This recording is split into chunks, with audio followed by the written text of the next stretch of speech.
Assalamu alaikum everyone. Welcome back to our channel, The Lovely Professionals. Today we will talk about past continuous. Okay, which is expression number 6. So first of all, we'll go through its definition, then its formula, and at last we'll write some examples. Okay, so let's begin. It's expression number 6. Expression number 6 and it's past continuous. Past continuous. First of all, we'll see its definition, where this tense is used. So it's used to express those actions. I'll write it. It's used to express those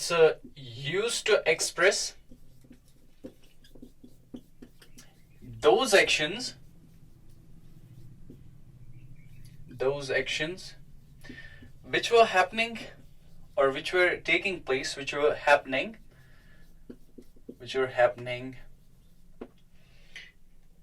in the past at a particular time or at a particular moment. Okay, so इसकी definition जो है, पहले हम इसको देखते हैं. इसकी definition के हिसाब से ये tense वहां पे use किया जाता है, उन actions के लिए ये इस्तेमाल किया जाता है जो past में किसी moment पे हो रही थी. ओके, तो ये टेंस जो है, इसकी डेफिनेशन आप समझिएगा. तो ये टेंस जो है, it will get it all. So ये टेंस उसके उन एक्शंस के लिए इस्तेमाल किया जाता है, उन एक्टिविटीज के लिए हम इसको यूज करते हैं जो पास्ट में किसी मोमेंट पे हो रही थी. ओके, तो अब हम देखते हैं इसकी फॉर्मूला. तो इसकी फॉर्मूला जो है, it's not that difficult, it's very easy. So the formula is S plus AV plus V4 plus C. So let's decode the formula. The formula is S, जिसको हम जानते ही है. S का मतलब होता है subject. Okay, subject वो होता है जिसके बारे में हम बात करते हैं, और उसके बाद आता है हमारा auxiliary verb. और V4 तो आपको पता ही है, V4 is the full form of the verb. और यहां पे हम देखते हैं कौन कौन से ऑक्सिलरी वर्ब्स हम या हेल्पिंग वर्ब्स हम इस्तेमाल करते हैं. ओके, सबसे पहले हम यहां पे was इस्तेमाल करते हैं और उसके बाद हम यहां पे were इस्तेमाल करते हैं. ओके, जब भी सब्जेक्ट सिंगुलर होगा, whenever the subject is singular, तो हम उसके लिए was इस्तेमाल करते हैं. तो चलिए एक बार फिर हम अपने सिंगुलर सब्जेक्ट्स को गिनते हैं, काउंट करते हैं. हमारे पास सिंगुलर सब्जेक्ट्स है. It's he, it's she, it's it or it's name of someone. Okay? और उसके बाद हम देखते हैं were जो भी हमारे plural subjects है उनके साथ हम were इस्तेमाल करते हैं. Okay? फिर उसके बाद है fourth form of verb. और fourth form of verb हम कैसे बनाते हैं ये तो आपको पता ही होगा, क्योंकि हम इसको पहले भी डिस्कस कर चुके हैं. जो फर्स्ट फॉर्म होती है उसको आप ing ऐड करें और वो हमें देती है fourth form of the verb. और सी बेचारा यहीं पे है. सी इज हियर कंप्लीमेंट. कंप्लीमेंट का काम क्या होता है? It completes the sense of sentence. Okay, तो चलिए पहले हमने इसकी डेफिनेशन देखी, अब हमने इसकी फॉर्मूला भी देखी. इसकी फॉर्मूला के और इसको हमने डिकोड भी किया. जब एस यहाँ पे सब्जेक्ट के लिए इस्तेमाल होता है, सब्जेक्ट इज जिसके बारे में हम बात करते हैं, और एवी जो है ऑक्सिलरी वर्ब, हेल्पिंग वर्ब, जो यहाँ पे मेन वर्ब को असिस्ट करता है. ये दो है यहाँ पे, इट्स वाज एंड वर. जब भी सब्जेक्ट सिंगुलर होगा तो हम was इस्तेमाल करेंगे, और जब भी सब्जेक्ट प्लूरल होगा तब हम were इस्तेमाल करते हैं. ओके, और उसके बाद हम लगाते हैं यहाँ पे fourth form of the verb और उसके बाद कंप्लीमेंट. इस स्ट्रक्चर के हिसाब से हम जो सेंटेंस बनाएंगे वो सेंटेंस कौन सा होगा? That will be a past continuous. Okay, तो चलिए अब हम इसकी एग्जांपल्स बनाते हैं. ओके, सबसे पहले हम बोर्ड को रब करते हैं. इट्स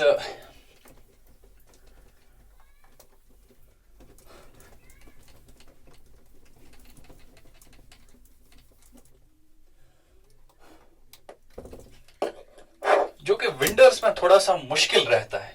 बोर्ड जो है यहाँ विंटर्स में इसको रब करना थोड़ा मुश्किल रहता है, क्योंकि इंक जल्दी ही जम जाती है. ओके, तो चलिए इतना सा हमारा बोर्ड जो है वो तो क्लियर हो गया है. अब हम इसकी एग्जाम्पल्स बनाते हैं. फॉर्मूला मैं यहां पे फिर से लिख के रखता हूं. It's S plus AV plus V4 plus C. Okay, तो चलिए इसकी फॉर्मूला हम पहले बनाते हैं. Will write a singular subject. Means हम यहाँ पे शी लेते हैं, ओके। और आज हम सिंगुलर सब्जेक्ट जो है किसी का नाम लेते हैं यहाँ पे। For example it's cobbler, it's cobbler, COBLLER। Cobbler means the person who mend और हु फिक्स द शूज। तो यहां पे क्या है, सब्जेक्ट तो आ गया, अब हमें ऑक्सिलरी वर्ब इस्तेमाल करना है। ऑक्सिलरी वर्ब जो है, जब भी सब्जेक्ट सिंगुलर होगा तब हम ऑक्सिलरी कौन सा इस्तेमाल करते हैं, इट्स वॉज। कॉबलर वॉज, तो वो जूते सही कर रहा था। सही करने को या ठीक करने को हम मेंड बोलते हैं।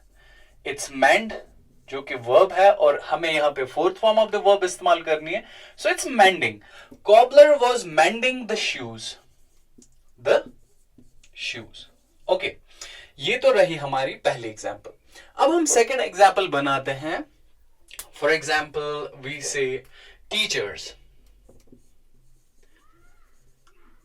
टीचर्स जो कि प्लरल सब्जेक्ट है, और जब भी सब्जेक्ट सिंगुलर होगा तब वाज लगाना है, और जब ये सब्जेक्ट प्लरल होगा तब हम वर इस्तेमाल करते हैं। टीचर्स वर टेकिंग, वो ले रहे थे। क्या ले रहे थे? Teachers were taking the examination, examination, या हम सिंपली लिख सकते हैं एग्जाम्स ऑफ 10th क्लास या examination of 10th class. Sorry, it's not 10th class, it's class 10th.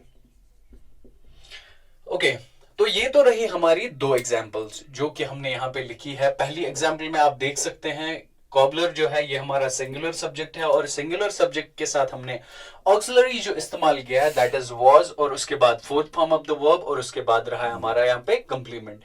और वैसा ही हमने सेकंड एग्जाम्पल में भी किया है, और ऐसे आप अपनी डिफरेंट एग्जाम्पल्स बना सकते हो। जितनी आप चाहो आप इसकी एग्जाम्पल्स बना सकते हो, ओके। तो चलिए अब हम इसका सेकेंड स्टेप देखते हैं। सेकेंड स्टेप में जो है आपको ज्यादा कुछ करना नहीं है सेकेंड स्टेप में। इसका सेकेंड स्टेप है क्वेश्चनेबल सेंटेंस बनाना। और क्वेश्चनेबल सेंटेंस बनाने के लिए जो हम तरीका इस्तेमाल करते हैं, the way and the approach we use for making the questionable sentence is, वो ये है कि हमें जो ऑक्सिलरी वर्ब है उसको सब्जेक्ट से पहले लाना है, और उसके बाद जो फॉर्मूला है वो बाकी सेम रहती है, okay. So it's step number second. It's step number second. तो स्टेप नंबर सेकंड में हमें करना क्या है, हमें बनाने हैं क्वेश्चनेबल सेंटेंस, जिनको आप इंटरोगेटिव सेंटेंस भी बोलते हैं। इंटरोगेटिव हम इसको बोलते हैं, means we interrogate someone.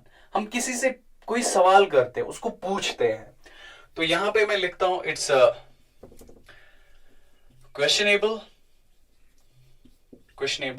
Sentences. इसका मतलब है कि हम क्वेश्चनेबल सेंटेंसेस कैसे बनाएंगे।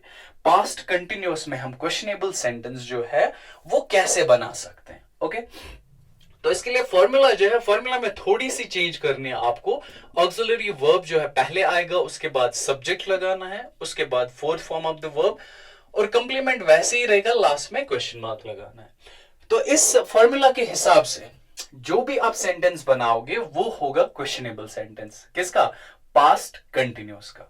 तो चलिए ट्राई करते हैं। हमने पहला बनाया था कॉबलर के बारे में, उसी को हम क्वेश्चनेबल बनाते हैं। इट्स वॉज कॉबलर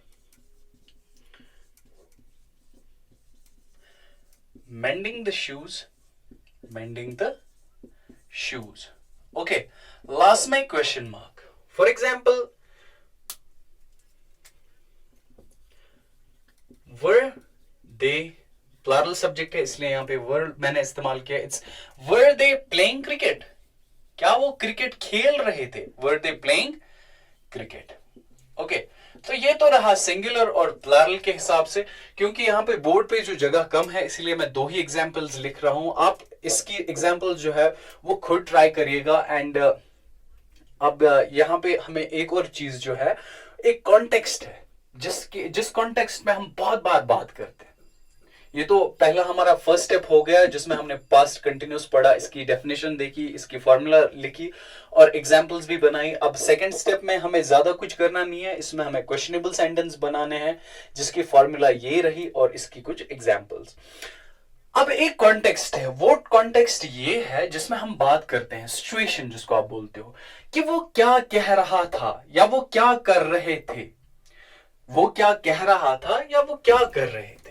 ये जो कॉन्टेक्स्ट है ये यूजुअली इस्तेमाल किया जाता है और ये सिचुएशंस हम इन सिचुएशन को हम ज्यादा देखते हैं, क्योंकि अब हम देखते हैं कि इसमें क्या है, हम इसका सेंटेंस कैसे बनाएं कि वो क्या कह रहा था या वो वहां क्या कर रहा था। तो इसके लिए आपको करना क्या है, इसकी मैं पहले आपको फॉर्मूला बता दूं। It's what plus auxiliary verb plus subject plus V4 plus C। ये भी क्वेश्चनेबल सेंटेंस है, ठीक है। तो यहां पे क्या है, what क्या, auxiliary verb और उसके बाद subject और उसके बाद fourth form of the verb और उसके बाद कंप्लीमेंट। ओके, तो अब हम एक सेंटेंस ट्राई करते हैं। what ऐसे ही रहेगा, what यहां पे सिंगुलर के लिए मैं इस्तेमाल कोई भी ऑक्सिलरी आप लीजिए, it's was and were. what it's what was singular subject he, what was he doing there, वो वहां क्या कर रहा था, वो वहां क्या कर रहा था, या वो वहां पे क्या करने गए, वो वहां पे क्या कर रहे थे, या वो वहां पे क्या खा रहे थे, वो वहां पे क्या देख रहे थे, वो वहां पे क्या सोच रहे थे। तो ये जो कॉन्टेक्स्ट है, अगर कहीं पे भी ऐसा कॉन्टेक्स्ट हो या आपको ऐसे सेंटेंस या आपने कभी ऐसी सिचुएशन फेस की, तो उसके लिए फॉर्मूला जो है दैट्स हियर, और इसकी भी आप ज्यादा से ज्यादा प्रैक्टिस करें, क्योंकि ये जो कॉन्टेक्स्ट है ये बहुत बार इस्तेमाल होता है and it's really beautiful to use this in English. What was he saying there, What were they doing there? What were you eating there? तो ये जो कॉन्टेक्स्ट है it's really too good। तो यहां पे हम देखते हैं it's what were they playing there? वो वहां पे क्या खेल रहे थे। तो ये जो है ये कॉन्टेक्स्ट भी आप इस्तेमाल करिएगा। और इसी के साथ हमारा जो पास्ट कंटिन्यूस है मींस एक्सप्रेशन नंबर 6 वो कंप्लीट हुई है। स्टेप नंबर फर्स्ट में हमने देखा कि पास्ट कंटिन्यूस इसकी डेफिनेशन क्या है, फिर हमने इसकी फॉर्मूला देखी और उसके बाद हमने इसको और समझने के लिए इसकी एग्जांपल्स बनाई। और स्टेप नंबर सेकंड ज्यादा कुछ उसमें नहीं था, it's just make the questionable sentence. और क्वेश्चनेबल सेंटेंस बनाने के लिए हमें पता ही हमें करना क्या होता है कि ऑक्सिलरी वर्ब जो है उसको सब्जेक्ट से पहले लगाना है, बाकी फॉर्मूला सेम रहती है और लास्ट में क्वेश्चन मार्क लगाना है। और आज हमने तीसरा कॉन्टेक्स्ट इसमें देखा कि जो बहुत ही ज्यादा इस्तेमाल किया जाता है और इसमें हम सेंटेंस कैसे बनाएंगे। इसकी ये जो है लाइक वो वहां पे क्या कर रहे थे, वो वहां पे क्या कर रहा था, वो वहां पे क्या खेल रहे थे, क्या खा रहे थे। ये जो कॉन्टेक्स्ट है इसको भी हम इंग्लिश में इसके बारे में भी हम सेंटेंस कैसे बनाएंगे दैट्स हियर। और इसी के साथ हमारा ये वाला टेंस जो है ये कंप्लीट होता है। और साथ ही मैं बता दूं कि ये जो है जितना हम पढ़ते हैं it doesn't mean that you know much grammar, you know lot of things. These things are not very much needed. What's needed? That's practice. जितना आप इन चीजों की प्रैक्टिस करेंगे, as much as you'll practice these things, you're going to learn English. और हो सके अपने siblings के साथ, अपने फ्रेंड्स के साथ आप ऐसा एटमॉस्फेयर बनाएं जहां पे आप इंग्लिश में बात कर सको, जहां पे आपके लिए लाजमी हो, it becomes necessary for you that you have to talk in English. और यही एक तरीका है which will help you to learn English language। और अपने लिए रूल्स बनाए, क्योंकि हमें अपनी मदर टंग में तो ये पता ही होता है कि बहुत सारी चीजें जिनको हम अच्छे से जानते हैं, अब ये चीजें जो है ये हम आदतन करते हैं। It's just these are just habitual actions. अब अपने हैबिट्स को चेंज करें, try to switch to English. And this is only the way, practice is only the way you're going to learn. If there is no one in front of you with whom you're going to talk in English, just talk to your walls, go somewhere, talk to trees, just talk to yourself. This is the way to learn English language. With this, with this, I conclude, and see you in the next video. Till that, bye bye, stay blessed. Thank you.